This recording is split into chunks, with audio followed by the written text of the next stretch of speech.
E aí a gente já pode começar, Marlon. Eu vou fazer uma pergunta porque a gente está se conhecendo por um amigo em comum que nós temos, que é o Edmar.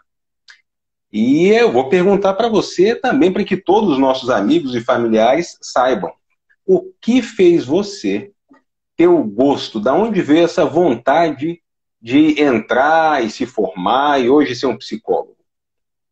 Olha, é até engraçado, mas o que foi um fator decisivo para mim escolher a psicologia como meu campo de estudo foi uma obra, digamos que do acaso. Eu até brinco, parece obra do destino, né? Brincadeira. Mas eu trabalhava numa usina e fui fazer um processo de mudança de função. E nesse processo de mudança de função é eu mais dois, três colegas. Aí eu falo, aí que vem um destino. Esses meus colegas não foram para avaliação. E eu fiquei só eu e a psicóloga na sala. Só para quem E não sabe, usina é o quê? Que você fala de Vitória. ah, isso falo de Vitória. Usina que eu falo aqui é um complexo da ArcelorMittal Tubarão, no qual é produzido aço. Produz aço, energia a vapor e a produção também Pelotas de de aço. coque. Isso lá é bobina, né? As pelotas são mais da Vale, pelotas de ferro. Pelo menos aqui pela região, as pelotas são de ferro da Vale. E eu fui a participar desse processo ali de mudança de função. E só eu fui psicólogo, meus colegas faltaram. E nisso, depois dos testes, da entrevista, ela cedeu um pouco do tempinho dela para mim, que mudou toda a minha vida. Né? Ela falou abertamente: você quer conversar alguma coisa comigo? Eu sou psicólogo, se apresentou e tal. Eu, naquela hora, eu não sabia nem o que fazia um psicólogo além dos testes. E nem os testes eu sabia o que servia direito. E eu fiquei sem falar, ela começou a vasculhar os arquivos dela e me fez umas duas perguntas que eu achei muito, muito íntima e muito assertiva para ser um chute. Eu falei, não, essa mulher não me conhece. Né? Tanta gente que passa aqui, ela não vai gravar uma coisa ou outra que eu comentei. E tá muito, muito, muito íntimo. E fiquei aquele minuto de silêncio. Ela tocou num outro assunto muito pertinente na minha vida e eu nem tinha percebido aquilo. Aquilo me despertou uma curiosidade tão grande, que eu fui para casa naquele dia, eu fui de ônibus, eu perdi o ponto de descer. Desci do ônibus meio assim pensativo, voltei para casa caminhando pensativo, cheguei em casa, aí eu já queria na época entrar num curso superior, não sabia muito bem qual, e eu parei para pesquisar, vou ver como é que funciona essa psicologia. Deixa eu ver quais são as disciplinas, aonde que tem para Então poder a paixão estudar. foi despertada nesse primeiro momento, esse contato Foi, inicial. E de lá para cá, foi. leituras, livros e disposição. E agora eu venho observando com você que você tem aí um interesse também pelas essas questões de morte, algo que eu acho bastante interessante também. E eu vou só falar rapidamente também aí o meu interesse pela área. Sou psiquiatra e acupunturiatra também. Eu me interessei já desde sempre, eu acho interessante, né? Mente humana, cabeça humana, mas não só isso, né? Consertar, problema é entender e o humano de uma forma geral. E a psiquiatria entrou também com uma área de atuação bastante envolvente que ela permite isso. Mas o pessoal não quer saber da nossa vida. Sei que a sua história não acabou ali. O pessoal está aqui querendo saber que história é essa de Romeu e Julieta. Eliette ali tá, eu quero saber, eu quero saber. Que isso tem a ver com Covid? Então, já para dar uma resumida naquela história, Marlon, conta pra gente aí. Que foi isso do Shakespeare, de Romeu e Julieta? Bom, eu vou tentar ser o mais breve possível, né? Porque a ideia aqui não é uma crítica literária, né? Uma análise de poesias. A gente vai extrair desse exemplo da obra do Shakespeare, Romeu e Julieta, um fato de um luto não superado, né? Eu até brinquei no Stories. Quem não gostar de spoiler, então vai ter que pular essa parte aqui também. Por quê? No filme, é baseado num romance entre dois adolescentes, acho que 13, 15 anos, se eu não me engano, que são oriundos de famílias rivais. Então a família não aceitaria o relacionamento dos dois, né? A gente vê até aqui, né, um comportamento assim semelhante até os dias atuais, né? Você interferir nas relações da pessoa. Porém, eles decidiram burlar essas proibições e fugir, né? Fugir e viver esse romance. O fato de eles quererem burlar teve participação de um padre, se eu não me engano, um monge, alguma coisa do Foi, era tipo. o Frei Eu lembrando. danado lá, né? Tinha o Frei Lourenço, ele que casou o Isso, pessoal. E a isso, Julieta, que tinha lá o Teobaldo, que era o primo nervosinho dela, que foi defender a família Capuleto, que ficava brigando com a Montecchio. isso mesmo. Então, junto com a ajuda do Frei, eles elaboraram um plano. Esse plano consistia em simular a morte da Julieta através de um sonífero. E assim que o Romeu chegasse no velório, no momento mais oportuno, que ela estivesse acordando, eles iriam fugir. Porém, não conseguiram avisar o Romeu a tempo. Quando o Romeu chegou no velório, já sabendo, né, tudo que tinha acontecido, ele chegou com a convicção de que Romeu estava morta. E ele já tinha se programado cometer um suicídio, porque o luto para ele naquele momento não havia possibilidade de ser superado, a dor do luto, a dor da perda. Então, ele viu a Julieta no caminho lá, né, não sei como é que é o nome daquilo, e a Julieta deitadinha lá, dormindo, acreditando que estava morta, tomou o veneno, fez suas declarações. Julieta acorda, com o Romeu já envenenado. Romeu, acho que dá um beijo nela, conta que tomou o veneno, morre em seguida, e Julieta também, vendo aquela cena, não encontrou um sentido na vida, e ela acabou cometendo um segundo suicídio ali, um suicídio E completo falta de de assalto. time desse pessoal, né? O Shakespeare, esse, né, em inglês, aí que fez essas obras, ele teve 4 fases, 1500 e pocão, e ele então escreveu isso, e o curioso é que até hoje, né, ficou muito famosa, tem obra também que é Otelo, a mais famosa de toda que é a Macbeth, mas no caso de Julieta, que é o nosso objetivo, a gente imaginou, né, quando a gente estava pensando, qual que vai ser o título dessa live, que a Julieta, tanto ela quanto o Romeu, por essa paixão avassaladora, eles não seriam capazes de suportar a dor do luto, que significa uma perda. E aí eles tomaram essa atitude intempestiva, eram outros tempos, o rei funcionava como juiz, eles novos se casaram, e aí neste romance que muito envolve gerações, e as pessoas aí se enamoram todas. Eu estava vendo os comentários do YouTube, Marlon, estava lá, mas nossa, que lindo, tal, tal, tal. Eu acho curioso, eu não compartilho muito dessa ideia. Mas se mataram e a gente consegue imaginar que muito provavelmente essa impossibilidade de suportar uma perda. Perda que acontece também com o nosso tema da live, que é de Romeu e Julieta a Covid. Então, essa conexão a gente faz com essas situações. Hoje, lógico que as pessoas morrem todos os dias, das mais diversas causas, externas ou não, e Covid é o tema da vez, então foi sim para chamar a atenção de vocês, ilustres espectadores. E eu já pergunto para você, Marlon, o que é o luto? Bom, essa pergunta até apareceu bastante na caixinha dos stories, né? Até vale lembrar aqui também que a gente não vai expor o nome de ninguém que colocou as perguntas lá, né? Então, o luto, ele é um conjunto de sentimentos, de emoções e de pensamentos gerados próximo, logo após de uma perda, né? Uma perda não necessariamente de uma pessoa, né? Pode ser uma perda de um animal de estimação, uma perda de um trabalho, uma mudança de cidade. A gente até comentou, né, a perda de um membro, que geram assim várias emoções Separação, né, o divórcio também, divórcio. muito comum de dar isso, né? Não só bancarrota financeira, que também é pressão por desempenho, assalto, até tudo isso pode gerar essa sensação de luto, uma perda, né? Isso, uma perda repentina de algo que a gente ama, né? Então, o luto seria praticamente isso, né? Aí, nesse conjunto, né, a gente pode estar falando ainda das 5 fases, que dá uma esclarecida legal. Você pode falar pra gente? Sim. É, Então até a posso, gente podia fechar. pode falar. Vamos já até passar para a perguntinha aqui, né? Que a gente já falou que antes, né, algumas pessoas mandaram perguntas. E o luto, lógico, né? A conceituação é essa da perda. E tem uma pergunta aqui que a gente já pode encaixar sobre se há tratamento e como superar o luto.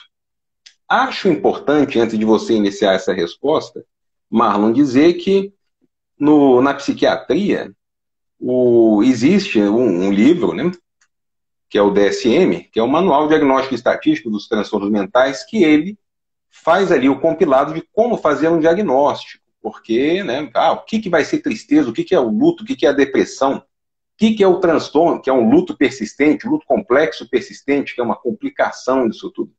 E aí, para ser considerado luto, sim, tem alguns critérios objetivos.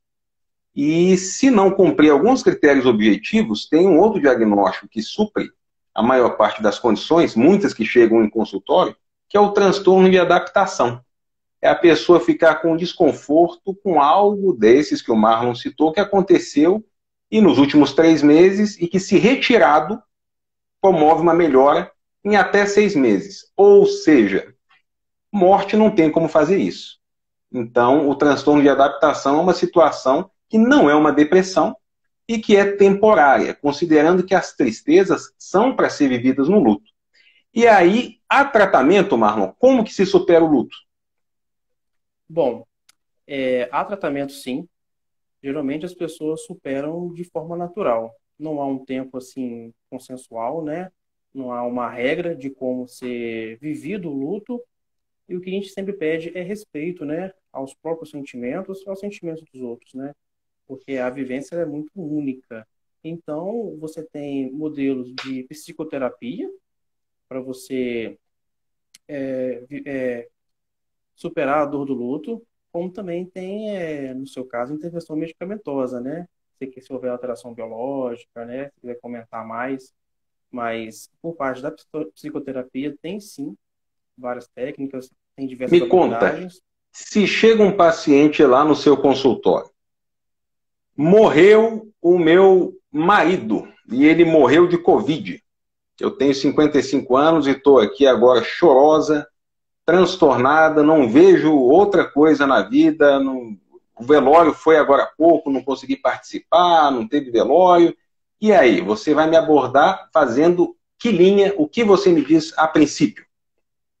Bom, de imediato, assim, a gente tende a fazer uma investigação. A gente vai investigar, por exemplo, a intensidade das emoções e o que vem junto a elas. Se nessas emoções vem um sentimento de perda do luto, por exemplo, tão intenso que a pessoa perde o sentido da vida, já é algo a ser mais preocupante. Porque essa perda do sentido da vida pode evoluir, igual o caso do Romeu e Julieta, né? Para pensamentos suicidas, ideias suicidas, planejamentos suicidas, até o suicídio completo. Então, nesse sentido, se houver esse agravante, a gente tem que estar encaminhando para um hospital psiquiátrico, digamos assim, né, para fazer as intervenções medicamentosas de imediato. Ou Olha avaliação aí, médica, né? chegou na parte aqui que já tem uma pergunta aqui que eu já posso falar um pouco. Até juntar 2 perguntas que nos foram enviadas, só citando os nomes, que o pessoal gosta quando cita nome. Marlon, você Eu sabia gosto disso? também. Eu vou ser Olha, sincero, eu muito também gosto. bem. A gente se sente importante, né? Então foi, ó, quem Ah, eu mandou gosto. pergunta? Tatiana Soares, Sebastião Rosa, Jesquinha, Lina Mendonça 8, Leonora Martins, ele é Portugal. E aí uma pergunta foi, quem deve consultar um psiquiatra? E eu vou só fechar um pouco mais, né, nesse caso de luto. Olha, num caso de um luto não complicado, onde a pessoa não tem outra repercussão emocional, levando a transtorno sem nenhum prejuízo funcional, ninguém nessa condição deve consultar um psiquiatra. A menos que você queira fazer uma psicoterapia com um psiquiatra para ter uma superação. Porque não precisa, né? Luto faz parte da vida. A gente, se tem uma formação em infância, um desenvolvimento natural, a tendência é a gente sim ter recursos pessoais para conseguir superar. Claro que cada pessoa tem a sua régua. Então, tá na dúvida? Vai. O psiquiatra, a princípio, não. O psicólogo ou o psiquiatra que seja psicoterapeuta, ele vai ter abordagens que são essas que o Marlon falava, que são de alterações comportamentais, com sugestões, mudanças de rotina, hábitos. Isso vai fazer a diferença nesses meses iniciais. Não vá usar preto. O que eu falo para paciente? Não fica usando preto. Isso vai remoendo. Missa de 7º dia, isso tudo a gente sabe que há um componente religioso muito grande na nossa sociedade. Mas você ficar revivenciando aquilo extenuadamente, é lógico, vai ferir o seu cérebro. E aí a pergunta veio assim, qual medicação? Deixa eu achar aqui, ó. O que você me diz sobre tomar calmante durante o velório? E aí, Marlon, sem querer me alongar, mas dizendo aí, e respeitando essa pergunta da pessoa que fez, o luto, ele está dentro de um capítulo dentro do DSM que envolve, que é o parecido com o de transtorno de estresse pós-traumático, então, nessas situações. E justamente para o TEPT, tem uma contraindicação em você tomar os calmantes do tipo benzodiazepínicos. Então, não é para tomar a princípio, porque isso causa o que se chama de imprinting, que é o seu cérebro, biologicamente, quimicamente, ele ficar mais propenso a não se desvencilhar daquele conteúdo que foi o gerador aí da dor. Então, a princípio, segurar nos primeiros dias para não fazer uso de benzodiazepínico. E já o tratamento posterior com antidepressivo ou outras classes de medicações, ansiolítico, até antipsicótico, pode ser feito. Então, a princípio, é fugir de diazepam e Rivotril. Ah, toma aqui, viver o luto. A princípio, a indicação essa vai ser a primeira. Pergunta aqui, Marlon, você estava dizendo sobre o luto, da pessoa que, né, merece o tratamento, mas quais são as consequências de um luto? De um luto mal vivido, de um luto prolongado? Bom, seria o prejuízo na qualidade de vida, né? Das interações sociais, do compromisso com o trabalho, com os estudos. Aí a gente volta para o sentido da vida, né? Porque a gente tem como uma ideia de sentido da vida aquilo que faz a gente levantar da cama todos os dias e ir para a luta de sobrevivência, né? Então, se você perde sentido da vida, você vai sair da cama para quê? Vai trabalhar para quê? Vai estudar para quê? Qual seria esse fator motivacional que faria você respirar fundo e desejar mais anos e anos de vida? Então, seria interessante isso, essa identificação. Rodrigo Neitzel fez uma aqui contribuição, que ele falando que é isso, né? O luto só se torna um problema quando ele é prolongado. Fica muito tempo de luto, não é saudável. É por aí mesmo, Marlon? Sim, sim, porque tanto nossa cultura quanto nossa biologia, ela não é preparada para morrer, mesmo que seja uma condição da natureza, né? A gente não pode alterar isso e não temos controle. Então, e na nossa própria cultura, a gente tem uma negação da própria morte. Isso cria até um tabu falar da própria morte. Então, quando você tem chegando próximo de você mais chances de morrer, você mesmo, ou alguém que você perceba essa situação, você tem esse movimento que a gente entra até nas fases do luto, de negação, de querer fugir, de querer correr, de querer não viver aquele momento. Perfeitamente. Você falou em fases do luto, e aí foi uma psiquiatra, a Elizabeth Kubler-Ross, que teve uma participação muito grande numa época que não se falava, né, sobre doenças terminais, hospitais de doente terminal, então as pessoas ficavam ali relegadas a uma situação de, né, aquela morte meio escondida, ou que não poderia ter, os próprios profissionais muitas vezes, né, não querem ter tratamento com isso, os profissionais querendo curar uma situação que é incurável, né, pode gerar afastamento.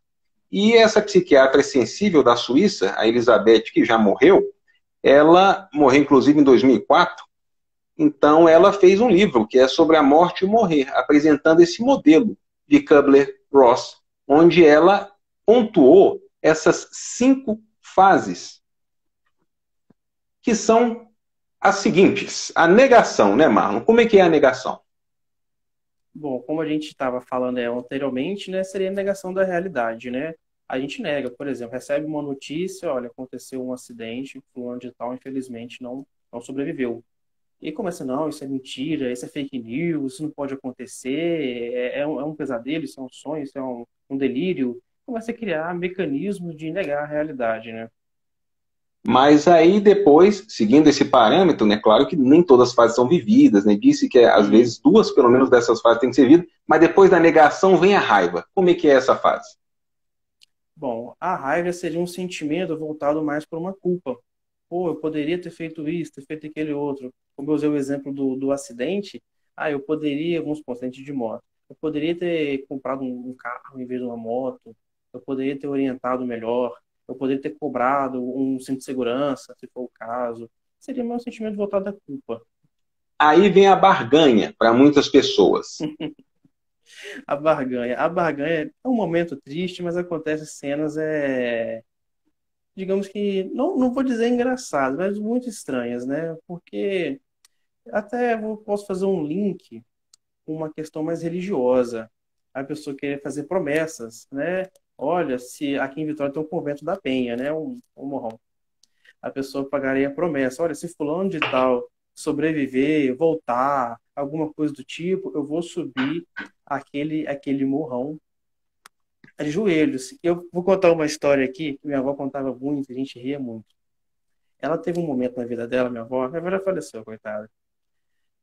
E a irmã, ela passou muito mal, ficou acamada, ficou ruim e sobreviveu, né, naquela vez. Só que a irmã dela fez uma promessa de subir acho que era o Morro da Penha, alguma coisa assim, o Convento da Penha, não, o Convento da Penha, subir de Uhum. joelhos ou subir de alguma outra forma. Só que essa promessa não era para a irmã da minha avó pagar, era para minha avó pagar. Que Aí nisso, belezura. aí você Você falou ainda aqui da bota por barganha, procuração. É. mas barganhou com o nome dos outros, né? Que Você feio. vê como é que é curioso, né? É. Então, a barganha, nesse sentido, ela gera como uma troca, uma negociação, né? No caso do luto, seria a perda, né? Nossa, se eu não perder isso, se eu tivesse de volta, eu faria aquele outro, faria uma promessa, algo do tipo. Às vezes até Isso com aí é uma barganha. falência, a pessoa faz uma aposta errada, um investimento errado e fala, não é possível que eu perdi tudo. Mas aqui, se eu vou parar de comer É, carne, vou rezar todo dia, se vai acontecer. Quer dar uma trocada, né? Dar uma fala, ó, isso é curioso, né? A barganha. Mas depois da barganha, a pessoa vê que a coisa não funcionou, tentou negar, já ficou com raiva, e aí ela pode demorar muito tempo para chegar nesse período, mas é o que é o da resolução da situação, que é a aceitação, né, Marlon? Como é que é essa uhum. fase?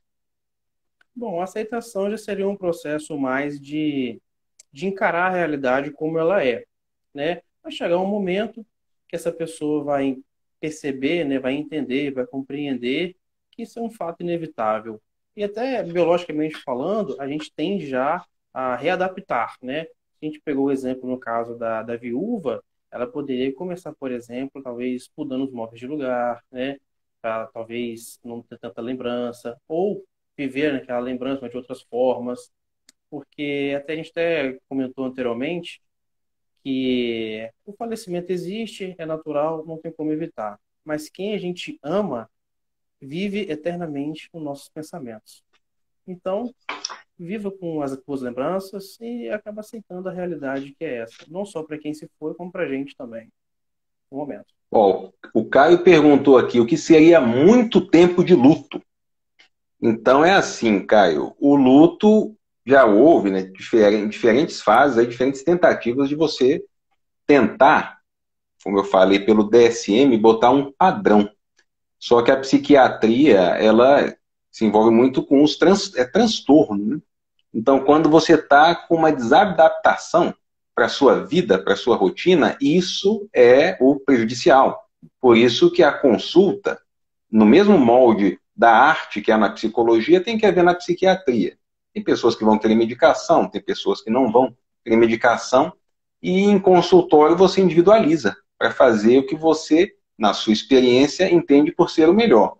Então, o muito tempo de luto, na forma do protocolo, o luto ficando complicado, 12 meses seria o excesso. Disse que 6 meses é o padrão aí, não pode, né, não deveria passar disso. Mas 12 meses já é o luto complicado. A pessoa ficar lembrando muito recorrentemente, não querer trabalhar, sintomas já de depressão, ó, não quero tomar banho, eu que tinha que ter morrido, e aí prejudicando outras coisas. Ó, a Bárbara falou assim, na psicologia a gente fala do período de 3 meses para vivenciar o luto. Parece, assim, a pessoa depende muito da situação, né? Se você tem um familiar, seu pai tá velho, ele vai morrer, sua mãe ou quem for, e ele morre depois de uma internação hospitalar, 3 meses é demais. Agora, se você perde um filho que não deveria morrer antes do que você, como você achar, né, que 3 meses?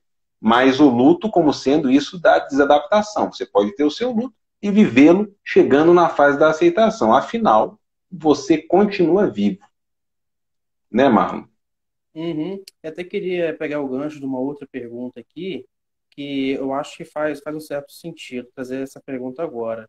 O que seria se a pessoa é obrigada a viver o luto ou não? Se isso é normal, não querer participar do velório, né? Não querer presenciar ali, talvez, o ente querido, falecido, e todo aquele processo cultural que envolve o velório, né?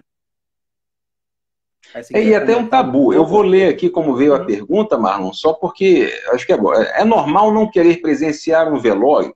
Sempre fujo, mas as pessoas falam que eu tenho que participar. Se não, pode ser pior. E sem ir ao velório, eu não terminaria o luto. Como é que é isso? Bom, como a gente sempre fala de comportamento humano, não existe uma regra ou um padrão. A gente pode encontrar fatores semelhantes que se repetem com uma frequência bem alta. Mas o luto em si, quer dizer, o velório em si, ele é um processo cultural. Então, na nossa cultura aqui, é normal a gente encontrar por uma capela, numa casa, um caixão, que as pessoas envoltam, né? E outras culturas não. Tem cultura que você enterra, desenterra, como a tua indígena, não lembro o nome da tribo. Tem uma cultura nova agora, se eu não me engano, no México ou em algum país ali da América Central, que eu não tô lembrado, mas é fácil de encontrar no YouTube. Olha como que, como que as coisas mudaram, né? Eles tinham uma cultura, vou falar bem abrasileirado, uma cultura de ostentação, né? Que começou no funk, acho que no rap, não sei. E eles morreram, né? Novos, não sei muito, porque eu não estou lembrado agora. E eles, no momento do velório, não tinha caixão e não tinha tristeza, aparentemente. O que que eles faziam? Por exemplo, tinha um exemplo lá que ele gostava muito de moto, tinha aquelas motonas grandes, enormes. Pegaram a moto dele e um cuidador de corpo lá, que eu não sei o que que o cara faz, ele deixa o corpo da pessoa em cima da moto, como se estivesse viva, com um capacete, um bonezinho, com uma roupa, óculos escuros. E assim é feito o velório deles. Então, pra você ver como que a cultura muda muito. Então, a gente não tem um padrão. O que a gente tem que estar atento também, o nosso comportamento, a gente chama de comportamento governado por regras. Geralmente essas regras são impostas pelos outros, né? Pela sociedade, pela família, e não necessariamente está de acordo com os nossos valores, né? É Ó, claro que se Jesquinha isso... falando algo curioso aí que você falou da cultura, Marlon. Olha aí, na Indonésia eles desenterram e fazem banquetes com os entes queridos que já estão mortos, sentados, né, e come com eles, que é estranho. Estranho, né? Pra gente a gente acha. Pra gente é México tem estranho, isso, né? né? De ter tem o crânio do indivíduo e dias quando fazem comemorações, né? Então é isso. E aí o luto por essas culturas já é vivido de uma forma diferenciada, né? Porque é Uhum. aquela história, a gente deve mesmo ficar de luto? Para que serve o luto? Foi uma das perguntas, Marco. Sim, o luto ele serve mais para um período de. Eu entendo, né? Como eu te falei, é algo muito pessoal também. Um período de reflexão sobre a finitude da vida, de valorização da vida, dos relacionamentos interpessoais, da família, dos amigos. Então, esse é um momento assim, de a gente cair na realidade e viver o hoje, né? Que o amanhã a gente não tem tanta certeza assim. Então, quando a gente se prepara para amanhã, e é muito importante isso, a gente não tem como evitar a finitude da vida, né? Não só nós, seres humanos, outros animais, vegetais, não são eternos. Ó, o Rodrigo Neitzel perguntou aí como reconhecer o luto patológico, né? O nome é luto complicado, né? Na designação atual. Né? Como que você tem observa esse luto crônico, né? Ou complicado? É quando o sofrimento está desproporcional, Rodrigo. Quando a pessoa já está pessoa chorar com uma perda, a gente tolera. Agora, se o comportamento vai ficando cada vez com mais intensidade, junto ao estressor, aí, claro, depende do contexto cultural, que pode influenciar essa gravidade, mas com prejuízo de funcionamento social, aí sim. Isso daí é um quesito aí para você ver que, olha, já passou do ponto. A pessoa não consegue fazer mais nada, abre uma geladeira, lembra do outro que morreu, vai para ver a televisão é o outro, só quer andar com roupa, aí que não pode. Então, esse fator cultural. Olha Uma lá, das tem perguntas aqui, A Vivi travou gosta para de uma mim. festa. Você viu aqui a Vivi Gomes? Eu quero festa no meu velório. É isso aí. Você vai estar morta, Vivi. Então, eu acho que você não vai aproveitar muito. Mas isso é problema seu. Ó, olha aqui, a funerária em Porto Rico, que faz velório com esse Ó, de moto, né? Que bota as coisas, né? Você vê?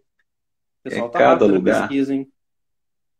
Não, conhecimento. Fiasquinha falou no velório dela ali, olha, isso aqui é uma pergunta interessante, né? Como você quer o seu velório? No meu eu quero choro, Viviane. Ela quer que os outros sofram. Que isso? Já está morta mesmo, não Nossa. vai adiantar muito. Penso eu. Não sei. Olha, é uma pergunta interessante. Eu nunca parei para pensar sobre o meu velório, não. Mas o destino do meu corpo eu já aceitei. Eu quero deixar em alguma universidade e contribuir para o avanço científico. Por mim, pode usar. Já morri mesmo, não estou vendo nada, pode ficar à vontade. Só quero Uma deixar uma mensagem. finalidade mais nobre, né? Ué, de você pegar e entregar o corpo, né? Mas o que importa, lógico, né? Psicologia, psiquiatria, essas áreas aí, nossas de atuação que a gente tanto valoriza, preza e gosta, né? Marlon, elas são para justamente fazer com que as pessoas, isso naturalmente vai refletir em nós mesmos, que se nós não dermos os exemplos para as pessoas, né, quem somos nós, né?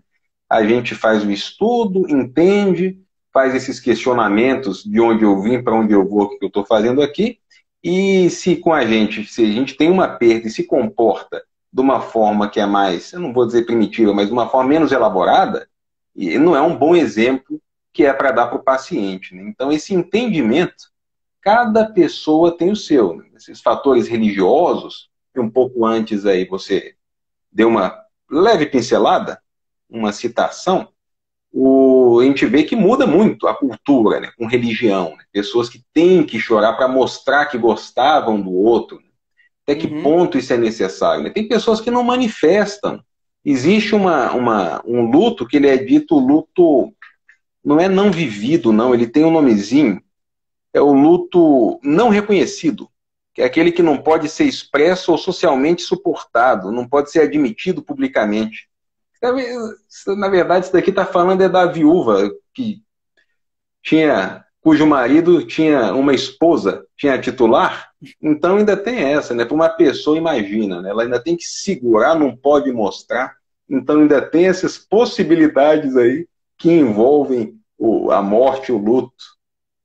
a gente pode até trazer algo semelhante sobre a situação atual do Covid, das pessoas não poder velar, né? Assim, nesse caso que você abordou aí do não vivido, não demonstrado, né, seria um caso de um amante, né, no caso, né? Já a situação atual é para qualquer um, né? E você vê uma luta enorme de algumas pessoas para poder fazer o luto, mesmo correndo o risco de ser contaminado também. Então você vê assim como que é forte esse processo cultural, como que envolve, né, nossos sentimentos, ao ponto de se arriscar de pegar um vírus que pode ser letal para muita gente, né? Isso dar o adeus, né? Ver pela última vez. Isso. Assim, muitas pessoas falam isso, a gente, quando atende paciente, a gente vê uns comportamentos, né, Marlon? Certamente você no seu consultório observa isso, que a gente olha, mas com mil diabos, por que que a pessoa está agindo dessa maneira, se a coisa parece, vá por esse caminho aqui que é mais simples. Mas, naturalmente, a gente se lembra das complexidades dos cérebros, intrincados na sua formação, certo? Passa pelo biopsico e pelo social, a formação da identidade do indivíduo, e a gente respeita e tenta, então, orientar com atitudes, com terapias de palavra, né? Para a pessoa tomar, então, alguns tipos de comportamento que não façam com que ela revivencie. Porque tem uma vez a paciente, ela tinha morrido, essa é mais complicado quando morre filho, mas ela falava com um certo orgulho, tinha morrido o filho dela, eu não vou lembrar há quanto tempo, não sei se 1 ano, 2 anos, mas ela falava com um certo orgulho que ela mantinha tudo do jeitinho que era, o quarto do jeitinho que era do filho. E ela falava já com pesar na voz, né, com aquela coisa. E a gente vê que isso não tem nada de para que a pessoa insiste num comportamento desse que claramente gera mais sofrimento. Do luto, né, além da depressão, que a depressão diferencia-se do luto porque ela não tem já o foco na morte, né, naquela perda específica.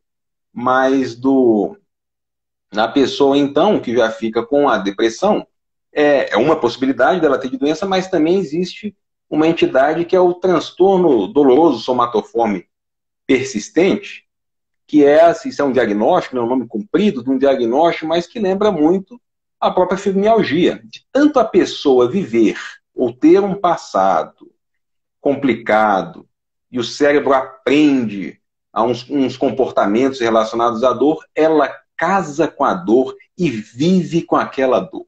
Então a pessoa, para chegar em casa e olhar que só falta fazer comida para o filho que morreu, né? Deixa lá tudo bonitinho. Aí é uma forma que, olha, a indicação é quebra essa parede, abra a janela em outro lugar, preferencialmente muda de casa, né? Quebra, não vá ficar falando com os outros para não ficar remoendo aquilo na cabeça. Você vai acabar lembrando, sua mente vai te cobrar, você já vai ter que lembrar daquela situação de perda sem querer. Para que ficar contando para os outros, mostrando a dor, andando de preto para todo mundo perguntar na rua? No passado era mais comum, ou mantendo um altar em casa para isso. Parece não, estou certo de que isso é prejudicial. Então, quando me chegam pacientes nessas condições, a intenção é orientar para falar, olha, mude esse tipo de comportamento, porque quem perde é você. A pessoa que morreu, independente da religião que ela tenha, ela certamente não ficaria satisfeita em ver você, que era quem amava, sofrendo, né? Não faz sentido. Mas você falava justamente de Covid, que as pessoas não dão o último adeus, né? Essa importância que para muitas pessoas tem de ver, de despedir, né? Uhum. Aí eu só gostaria de comentar também um pouquinho do exemplo que você trouxe aqui pra gente, que eu achei muito interessante.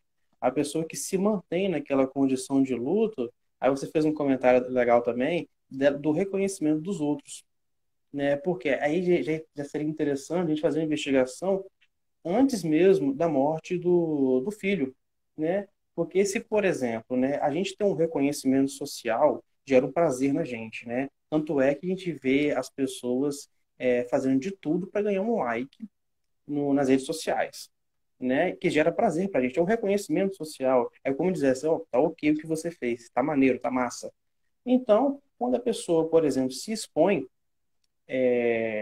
de forma que o luto seja tendo um retorno prazeroso para ela, igual, por exemplo, eu vi um exemplo, eu não lembro o nome, onde, lembrei que agora. Uma pessoa estava em luto pelo filho também, e ela escreveu uma poesia e postou na internet. Essa poesia viralizou, né? E ela ficou assim, digamos que um conhecimento relâmpago, né? Aí o que acontece? E essa pessoa, por exemplo, gostou muito, né?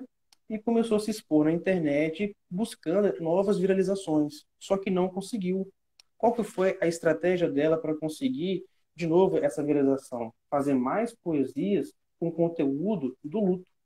Aí o que acontece? A gente pode fazer, pensar um comportamento que é mantido pelo gratificação, né, digamos assim, social, né? Porque aquele momento ali ela é prestigiado, né? Então, se você tem essa exposição e ganha recompensas por isso, seria o fato da pessoa continuar naquele comportamento. Então, no caso daquela mãe que manteve o quarto, que mantém aquela rotina, talvez ela está sendo gratificada pelos outros. Fala, nossa, que mãe que era boa, que mãe que sofreu, que mãe que está sofrendo, coitado daquela mãe. Então, isso pode ser algo gratificante para ela, que fica difícil de desprender. Nesse caso, a psicoterapia poderia ajudar a ela fazer uma análise, né, das funções que tem esse comportamento dos outros para ela. E também que ela pode alterar, né, ela pode substituir, ela pode extinguir, como ela pode também similar, né? Ela pode criar outras alternativas de ganhar esse reconhecimento social que pode ser tão gratificante, igual um like, uma curtida que as pessoas podem deixar aqui nessa live também. Valeu, gente.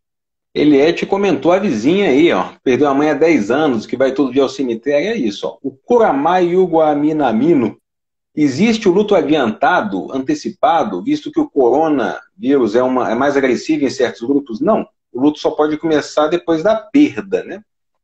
A princípio você não tem um luto pela perda de saúde, a princípio. Ou você pode ter sim, olha lá, porque, por exemplo, uma amputação, uma perda de membro, pode gerar a mesma situação da perda de luto. Mas pelo que entendi da pergunta, é se você pode, a pessoa está lá no hospital e o outro fica enlutado. Não, não dá ainda, porque ainda tem a expectativa da plena melhora. Você não sabe o que vai acontecer, então a preocupação é outra. O luto pode ser gatilho para quais patologias além da depressão? Caio Molina, falei, tem essa, né, transtorno doloroso somatoforme persistente, você pode desencadear qualquer outro transtorno de ansiedade, como anorexia, bulimia, dor, porque o que a pessoa tem de fraqueza tende a se aflorar na situação onde ela tem mais monoaminas, quando o seu cérebro está entristecido, pronto, aí aflora tudo. Marlon, eu acho que a gente já deve se encaminhar para aquelas fases onde se fala assim, ó, considerações finais. Para Tá você tão bom, né? já aí. Tá tão bom, mas tem fim, né, cara? Eu gostaria de agradecer muito o seu convite, a presença de cada um que está aqui nessa live, aquelas pessoas que compartilharam, aquelas pessoas que curtiram, que mandaram a mensagem positiva. Eu agradeço a todos vocês. E como eu falei, né? Hoje é a minha primeira live, vocês vão estar ainda assistindo eu ganhando o Prêmio Nobel. Isso Autoestima, né? aí. Aonde? Nas alturas. Então fala assim, Marlon, né? Eu também estou me iniciando, né, neste caminho, que é essa novidade, né? Que possibilita a gente fazer algo que a gente gosta, como a gente comentou no começo, nessa satisfação que a gente tem de abordar esses temas, a gente acaba lendo mais, conhecendo mais pessoas interessadas, se especializando, né, em determinados tipos de tratamento ou de conhecimento, e isso então é uma satisfação para todos nós.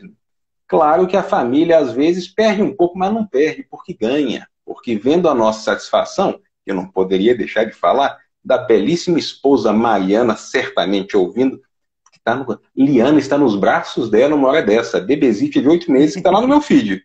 Ela fica, já viu lá a Liana, Marlon, no meu feed?